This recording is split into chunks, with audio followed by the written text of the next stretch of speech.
Sunday రోజు almost అందరికీ చాలా టైం పడతది. ఇంట్లో పని అయ్యేసరికంటే పిల్లలు ఇంటి దగ్గర ఉంటారు. మనకు సండేనే కుదురుతది కాబట్టి అన్ని పనులు అయ్యేసరికి చాలా లేట్ అయిపోతది. నాకు గూడా అంతే.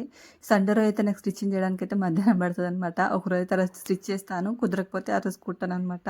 కొంచెం రిలాక్స్‌గా ఉంటాననమాట. ఇంకా వేరే వర్క్ ఉంటే చూసుకుంటాను. కానీ సండే నాకు ఎందుకంటే ఇప్పుడు శ్రావణం స్టార్ట్ అయింది కాబట్టి కొంచెం హెవీ వర్క్ ఉందనమాట. అందుకనేసి పిల్లలు తినేసి అయిపోగానే మధ్యాహ్నం ఇంకా స్టిచ్చింగ్ అయితే స్టార్ట్ చేశాను. నైటే ఒక బ్లౌజు హాఫ్ కుట్టేసాను. హాఫ్ అలానే పెట్టేసాననమాట.